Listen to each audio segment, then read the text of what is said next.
Shalom semuanya, senang kembali dalam program Deep Talk with Pastor. Kita bisa melanjutkan tadarusan Alkitab kita pada kesempatan ini. Kita lanjutkan pembahasan atau pembacaan Amsal pasal 4 ya. Dan sebelum kita mulai, saya mengajak semua untuk kita berdoa. Bapak yang baik, terima kasih buat hari ini. Kami boleh dengan tubuh yang bugar, kami bisa melanjutkan tadarusan Alkitab kami. Bicara kepada kami, sehingga Amsal 4 yang kami baca ini tidak lalu sia-sia. Setelah membacanya kami mendapatkan rema yang dari Tuhan, sehingga dengan bekal itu kami bisa menjadi manusia yang jauh lebih baik ke depannya. Karena itulah kerinduan kami di sisa hidup ini yang kami kerjakan semuanya menyenangkan Tuhan. Jangan satupun kami yang kelalui, kami siap diberkati. Haleluya. Amin. Yuk Bapak Ibu, kita siapkan Alkitab kita, Amsal pasal yang keempat ya. Ya, perikopnya nasihat untuk mencari hikmat ya, bersama saya ya. Kita baca ayat 1 dan seterusnya. Dengarkanlah hai anak-anak, didikan seorang ayah, dan perhatikan supaya engkau beroleh pengertian. Karena aku memberikan ilmu yang baik kepadamu, janganlah meninggalkan petunjukku. Karena ketika aku masih tinggal di rumah ayahku sebagai anak, lemah dan sebagai anak tunggal bagi ibuku, aku diajari ayahku, katanya kepadaku, biarlah hatimu memegang perkataanku, berpeganglah pada petunjuk-petunjukku, maka engkau akan hidup. Perolehlah hikmat, perolehlah pengertian. Jangan lupa dan jangan menyimpang dari perkataan mulutku. Janganlah meninggalkan hikmat itu, maka engkau akan dipeliharanya. Kasihilah dia, maka engkau akan dijaganya. Permulaan hikmat ialah perolehlah hikmat, dan dengan segala yang engkau peroleh, perolehlah pengertian. Junjunglah dia, maka engkau akan ditinggikannya. Engkau akan dijadikan terhormat apabila engkau memeluknya. Ia akan mengenakan karangan bunga yang indah di kepalamu, mahkota yang indah akan dikaruniakannya kepadamu. Hai anak-anakku, dengarkanlah dan terimalah perkataanku, supaya tahun hidupmu menjadi banyak. Aku mengajarkan jalan hikmat kepadamu. Aku memimpin engkau di jalan yang lurus. Bila engkau berjalan, langkahmu tidak akan terhambat. Bila engkau berlari, engkau tidak akan tersandung. Berpeganglah pada didikan, janganlah melepaskannya. Peliharalah dia, karena dialah hidupmu. Janganlah menempuh jalan orang fasik, dan janganlah mengikuti jalan orang jahat. Jauhilah jalan itu. Janganlah melaluinya, menyimpanglah daripadanya, dan jalanlah terus. Karena mereka tidak dapat tidur, bila tidak berbuat jahat. Kantuk mereka lenyap, bila mereka tidak membuat orang tersandung. Karena mereka makan roti kefasikan, dan minum anggur kelaliman. Tapi jalan orang benar itu seperti cahaya fajar, yang kian bertambah terang sampai rembang tengah hari. Jalan orang fasik itu seperti kegelapan. Mereka tidak tahu apa yang menyebabkan mereka tersandung. Hai anakku, perhatikanlah perkataanku. Arahkanlah telingamu kepada ucapanku. Janganlah semuanya itu menjauh dari matamu. Simpanlah itu di lubuk hatimu. Karena itulah yang menjadi kehidupan bagi mereka yang mendapatkannya. Dan kesembuhan bagi seluruh tubuh mereka. Jagalah hatimu dengan segala kewaspadaan, karena dari situlah terpancar kehidupan. Buanglah mulut serong daripadamu. Jauhkanlah bibir yang dolak-dalik daripadamu. Biarlah matamu memandang terus ke depan dan tatapan matamu tetap ke muka. Tempuhlah jalan yang rata dan hendaklah tetap segala jalanmu. Janganlah menyimpang ke kanan atau ke kiri. Jauhkanlah kakimu dari kejahatan. Haleluya. Terpujilah nama Tuhan. Ya, saya percaya Bapak Ibu ketika bersama saya tadi membaca Amsal pasal 4 ada beberapa hal yang ditaruhkan Roh Kudus di hati kita ya. Pasti itu, saya percaya. Di dalam ayat-ayat tadi kita diajar apa Saudara ya? Kalau kita melihat tadi ya bahwa kita diajar oleh Salomo. Dari ayat pasal 4 ini kita bisa tahu ternyata Salomo juga menjadi orang yang seperti saat itu ya, berhikmat, orang yang mencari hikmat itu karena didikan ayahnya, ya, yakni Raja Daud tentunya. Dia bersaksi di situ, dia dengarkan apa kata ayahnya, dan dia juga bersaksi bahwa dia adalah anak tunggal dari ibunya. Jadi Bathsheba, ibunya itu ketika dinikahi oleh Raja Daud memang hanya punya anak Salomo saja, ya. Dan Salomo ternyata sejak kecilnya sudah diajarkan hal-hal ini oleh ayahnya. Jadi dari sini kita bisa belajar bahwa ketika kita orang tua, entah sengaja apa tidak sengaja memperkatakan ajaran-ajaran tertentu kepada anak kita itu akan meresapkannya di otak mereka, di hati mereka, dan nanti mereka akan bagikan itu juga kepada anak-anak mereka. Ini yang seringkali kita lupakan, Bapak Ibu.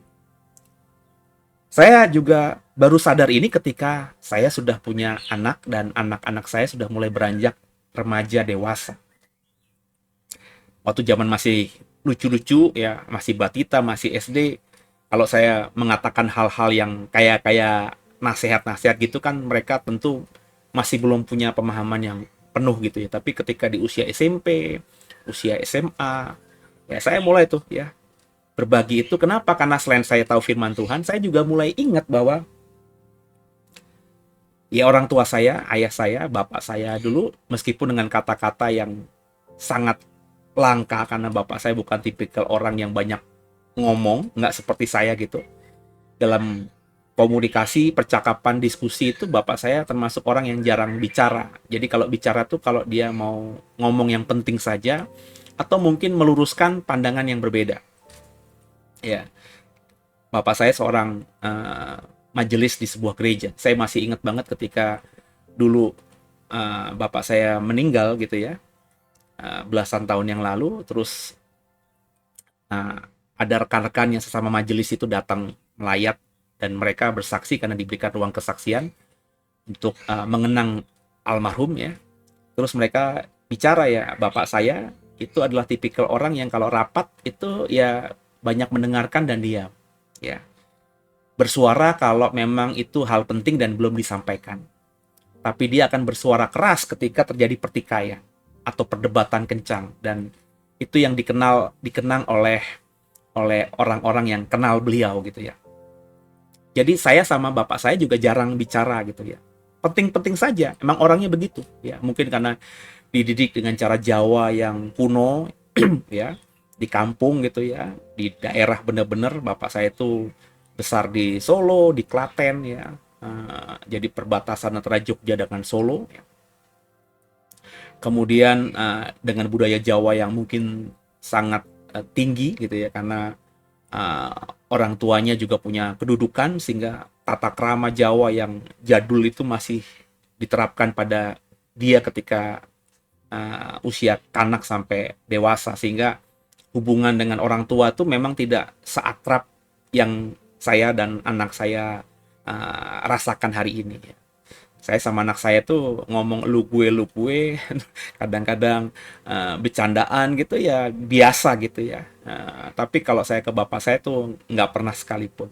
Tapi dalam ingatan saya, beberapa stylenya dia dalam menasehati meskipun itu jarang. Terus cara dia bersikap, cara dia karakter dia dalam mengekspresikan karakternya itu ya, itu saya tangkap gitu ya. Dan saya baru sadar bahwa itu yang saya sampaikan kepada anak-anak saya dan itu yang saya kerjakan, meskipun dengan cara berbeda. Inti pesannya sama, tapi disampaikan dengan cara yang berbeda ya, disampaikan dengan cara yang gaya yang berbeda. Jadi ini yang harus kita perhatikan luar biasa ya. Jadi Bapak Ibu, bahwa kita ketika menasihati anak itu pasti nanti akan terekam dan dia akan mengerjakan itu juga kepada anak-anak mereka. Itu yang kita bisa baca dalam Amsal pasal 4, bahwa Salomo ternyata menjadi orang yang sedemikian tuh karena bapaknya Daud sudah menasihati dia juga dengan cara yang sama seperti tadi. Nah, ini yang harus yang menarik lah paling tidak ya. Jadi kita sekarang ini dapat kesimpulan bahwa Salomo tuh nggak tiba-tiba begitu, dia memang dibentuk ya, sehingga akhirnya dia menjadi orang yang seperti kita tahu hari ini ya. Dan Salomo juga mengingatkan dalam Amsal pasal 4 bahwa kita atau anak-anaknya ya diminta untuk tadi ya, memegang nasihat orang tua itu dengan sungguh ya. Biarlah hatimu memegang perkataanku, berpegang pada petunjukku, maka engkau akan hidup. Ya, sekali lagi, orang tua yang benar pasti nasihatin anak yang benar gitu ya. Nggak mungkin ada orang tua yang benar nasihatin yang nggak benar gitu ya. Ada beberapa orang tua yang nggak benar memang, harus diakui ya.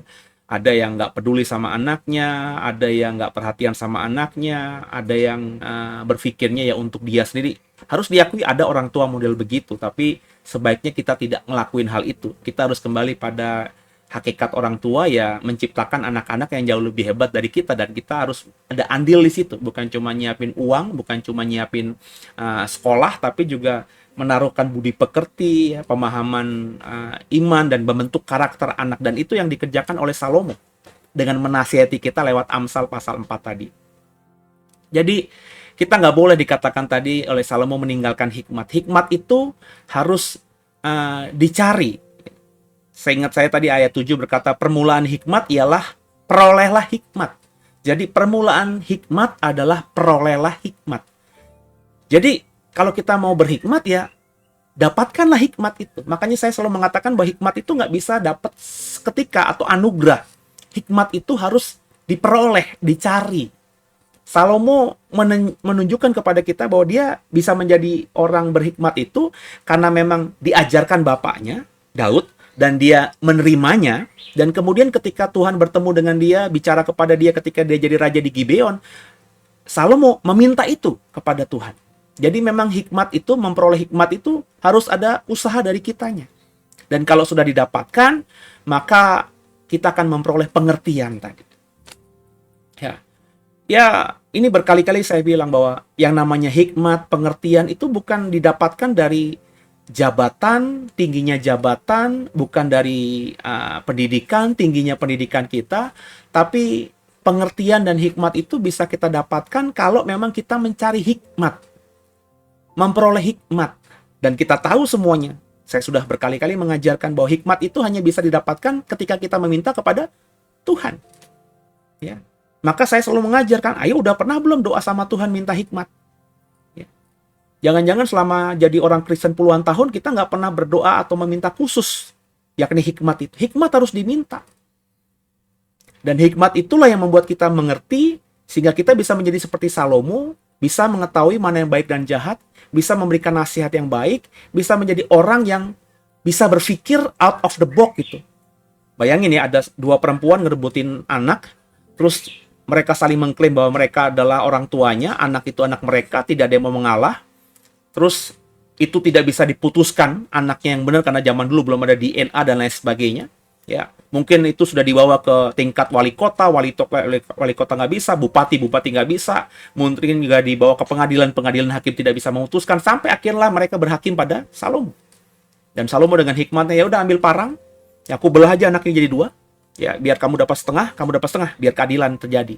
Ya, maka yang bukan ibu berkata, ya itu keputusan yang paling benar, tapi ibu kandungnya berkata, ya udahlah kalau gitu, daripada aku dapat anakku mati cuma setengah, berikan aja kepada perempuan itu biar dia yang mengurusnya. Dan Salomo bilang, berikan anak ini kepada ibu ini. Ya. Itu adalah sesuatu yang disebut dengan pengertian, hikmat, yang nggak didapatkan dari pembelajaran di sekolah, dari akademis di dunia pendidikan. Itu hanya bisa didapatkan dengan meminta dari Tuhan. Makanya hari ini, maafkan saya, bukan saya sombong, kalau saya melihat banyak orang yang punya titel bagus, punya posisi penting, tapi nggak berpengertian, ya saya bilang, itulah mereka cuma pinter secara akademis, tapi mereka tidak punya pengertian, yakni hikmat yang datangnya dari Tuhan. Kenapa? Karena bisa jadi mereka tidak meminta dari Tuhan.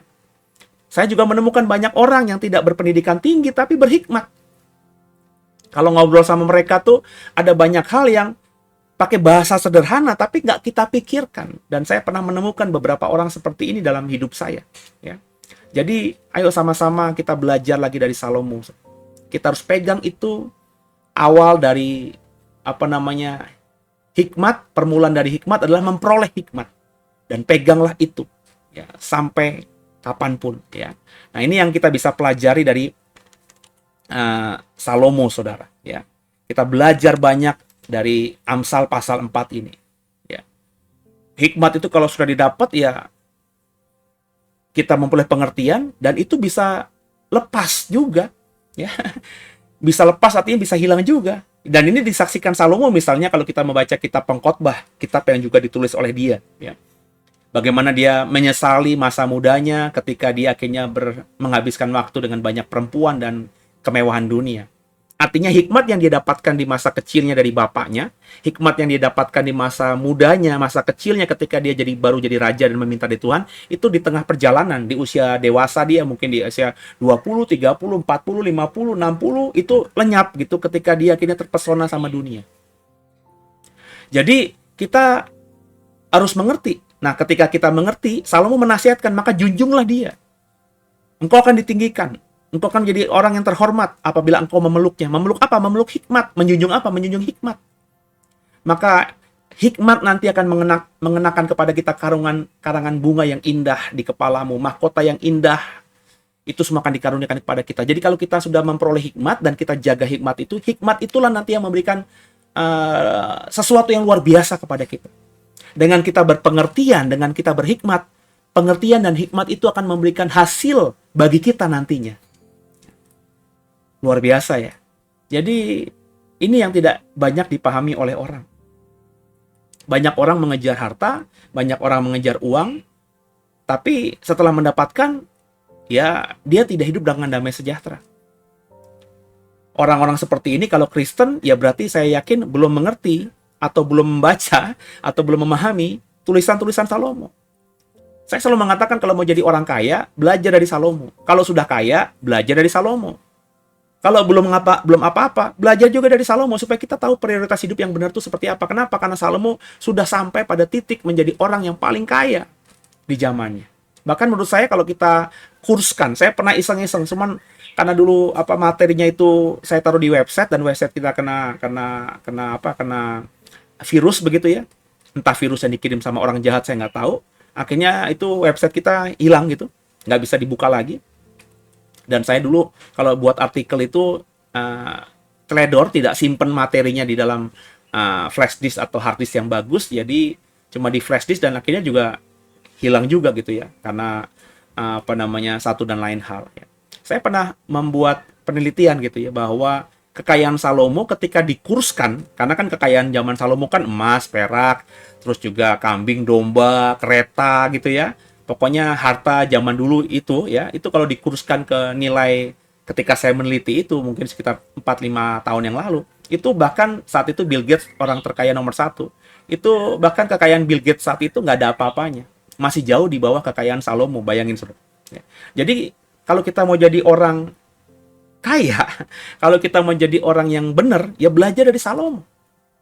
Supaya kita akhirnya punya prioritas yang benar. Dan Salomo menasihatkan itu dalam Amsal pasal 4 yang kita barusan baca ini. Ya. Jadi hikmat itu nanti akan berjalan di depan kita. Ya. Sehingga kita tidak terhambat. Ketika kita berlari kita nggak tersandung. Itu kan kalimat-kalimat yang luar biasa. Berpeganglah pada hikmat itu, jangan dilepaskan. Peliharalah hikmat itu. Karena hikmat itulah hidupmu. Pengertian itu adalah hidupmu. Jadi kalau sudah begini, Salomo ingin mengatakan kalau kau punya hikmat, kau akan bisa hidup. Kalau kau hidup dalam hikmat, kau akan mengalami hidup yang sangat diberkati. Nah, saudara, sudahkah kita memprioritas hidup kita dengan tadi ya, mencari hikmat? Dan saya berharap saudara juga mulai mencarinya hari ini. Ya. Jadi bersamaan dengan kita menumbuhkan iman kita dengan mencari pengenalan kepada Tuhan dengan lebih baik lagi lewat pembacaan Alkitab kita, jangan lupa diimbangi dengan kita berdoa meminta hikmat dari Tuhan. Hikmat itu bukan hasil penumpangan tangan. Hikmat itu bukan hasil dari doa dan puasa. Hikmat itu kita dapatkan kalau kita meminta langsung kepada Tuhan dengan hati yang sungguh. Cari maka mendapatkan, minta maka akan diberikan. Sebelum kau mendapatkannya, minta terus. Sehingga nanti akhirnya kalau kita punya akademis yang baik, kalau kita bisa ada berkat bisa kuliah yang bagus, kalau kita ada berkat bisa punya wawasan yang luas, hikmat yang kita sudah peroleh itu akan menjadi penyeimbang. Sehingga kita nanti akan berbeda dengan orang-orang pintar lainnya. Akan berbeda dengan orang-orang yang berpengetahuan lainnya. Mereka pintar, mereka berpengetahuan karena mereka belajar, karena mereka membuka wawasan sendiri, ada effort mereka dengan kuat gagah mereka sendiri. Jadi pintar itu bisa dengan kuat gagah sendiri. Jadi orang yang berwawasan luas bisa karena kuat gagahnya sendiri. Kalau nggak percaya, coba aja. Coba Bapak Ibu setiap hari buka internet, buka YouTube, tapi jangan nonton film, tapi coba buka-buka berita-berita internasional, baca koran. Apa yang terjadi di Indonesia, apa yang terjadi di dunia ini. tentang sains, tentang ilmu pengetahuan, tentang sosial, tentang budaya, tentang teknologi, dan sebagainya. Itu kan banyak sekali informasi setiap hari selalu update itu. Kita bisa jadi orang yang pintar, kita bisa jadi orang yang berwawasan luas. Tapi kalau kita mengimbanginya dengan memiliki hikmat yang kita minta dengan sungguh dari Tuhan, maka kita akan beda daripada orang-orang pintar dan berwawasan luas lainnya. Itu yang kalau boleh jujur, saya rasakan. Saya tidak bilang saya pintar, saya tidak bilang saya sudah berhikmat penuh. Tapi saya sedih gitu kalau saya berdiskusi dengan orang tentang satu topik ya. Orang ini kok nggak ngerti gitu loh ya. Seolah-olah saya bisa ngomong, kok kenapa dia nggak ngerti? Yang sederhana ini kenapa dia nggak ngerti? Bahkan ketika saya mengekspos ayat Alkitabnya sudah jelas, tapi nggak ngerti juga. Seperti dalam khotbah saya misalnya tentang Tritunggal. Kalimatnya jelas bahwa Yesus diutus oleh Bapa. Itu kalimatnya sudah jelas, Yesus diutus sama Bapa. Tapi tetap saja orang tidak mengerti konteks diutus dan mengutus itu dengan tetap berkata bahwa Yesus sederajat dengan Bapa. Nggak mungkin dong Bapak Ibu. Orang yang sederajat itu bisa mengutus orang yang sederajat. Kan saya bilang begitu. Dalam khotbah minggu lalu, tidak mungkin Presiden Amerika mengutus Presiden Indonesia untuk berdialog dengan Presiden misalnya Korea. Nggak mungkin. Karena semuanya itu sederajat. Yang ada, Presiden Amerika mengutus Menteri Luar Negeri Amerika untuk mencoba membuka hubungan misalnya dengan Presiden Indonesia. Kemudian Presiden Indonesia karena menerima Menteri Luar Negeri Amerika mengutus Menteri Luar Negeri Indonesia untuk berdiskusi dengan Menteri Luar Negeri Amerika. Jadi yang diutus itu kedudukannya lebih rendah. Ayatnya jelas, Yesus diutus oleh Bapa, dan itu bukan 1-2 ayat, bahkan keluar langsung dari Yesus Kristus sendiri.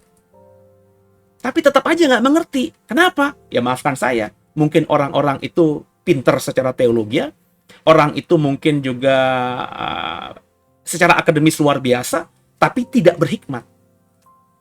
Makanya Bapak Ibu, ayo kita minta hikmat. Supaya hal-hal yang sederhana, hal-hal yang jelas, itu jelas memang kita baca. Sesederhana itu. Ya. Jadi, saya berharap kita semua mengerti. Ya. Kita belajar dari Salomo hari ini, dan saya berharap semua kita tetap menjadi orang yang berusaha untuk mendapatkan hikmat itu. Ya. Kalau mau mendapatkan hikmat, perolehlah hikmat. Ada usaha kita. Caranya gimana? Belajar dari Salomo, memintanya kepada Tuhan. Salomo memintanya di Gibeon. Saya nggak bilang Bapak Ibu harus minta di Gibeon gitu ya. Bapak Ibu mintalah kepada Tuhan. Tapi di Gibeon itu, Tuhan bercakap-cakap pribadi dengan Salomo. Artinya kita harus punya waktu yang sungguh dalam percakapan kita pribadi dengan Tuhan, dan kita meminta hikmat itu. Agar di sisa hidup kita punya hikmat. Hikmat itu kita sudah peroleh, kita jaga, kita kalungkan di kalung kita pegang erat-erat, disimpan di otak, disimpan di hati. Jangan dilepaskan, sehingga di sisa hidup kita ini, kita akan terus mendapatkan hal-hal yang tidak dipahami oleh orang lain. Dan dengan itu kita bisa jadi berkat bagi banyak orang. Semoga diberkati tadarusan kita, dan semoga Bapak Ibu memahami. Kalau Bapak Ibu ada yang mendapatkan hal yang berbeda dari yang saya dapatkan, silakan taruh di kolom komentar. Dan kalau diberkati bisa di-share kepada yang lainnya, supaya yang lainnya mulai besok atau mulai kapan gitu bisa join dalam tadarusan Alkitab kita. Dan bilang sama mereka bahwa kita sudah menghabiskan perjanjian baru. Dan ini perjanjian lama, kita mundur dari Maleakhi sudah sampai kitab Amsal. Jadi hanya tinggal beberapa kitab saja, ya. Dan kitab-kitab lainnya itu kitab-kitab yang lebih enak lagi, karena itu bicara sejarah, ya, Tawarik, terus Samuel, ya, raja-raja, ya. Sampai akhirnya kita hakim-hakim, kita ketemu kitab Pentateuch atau Kejadian, Keluaran, Imamat, Bilangan, Ulangan, kitabnya Musa, itu kan cerita sejarah. Jadi nanti tadarusan kita di pertengahan tahun 2024 ini, mungkin ke depannya sampai habis kitab Kejadian itu bicara mengenai sesuatu yang tidak perlu pusingin, karena itu bicara mengenai cerita narasi sejarah yang terjadi antara Tuhan dengan umatnya Israel. Gitu ya. Semoga Bapak Ibu terus mendukung, bawa dalam doa supaya program ini semakin jadi berkat, dan program-program lain yang kami lakukan di channel YouTube ini, JKIDW BSD ini, semakin juga jadi berkat bagi banyak orang. Kalau mau mendukung lebih dengan dana, dengan apapun itu, ya Bapak bisa menghubungi nomor admin atau bisa langsung transfer di nomor rekening yang kami siapkan juga di sini. Saya percaya setiap taburan akan dikelola dengan baik, dan akhirnya bisa membuat channel ini semakin luar biasa ke depannya. Tundukkan kepala, kita doa. Bapak yang baik, terima kasih buat hari ini kami sudah belajar dan mendapatkan rema dari Amsal pasal 4. Tolong kami Roh Kudus, mampukan kami bukan cuma cakap mendengar, tapi cakap juga jadi pelaku firman. Kami mulai sadar, kami disadarkan bahwa hikmat itu penting.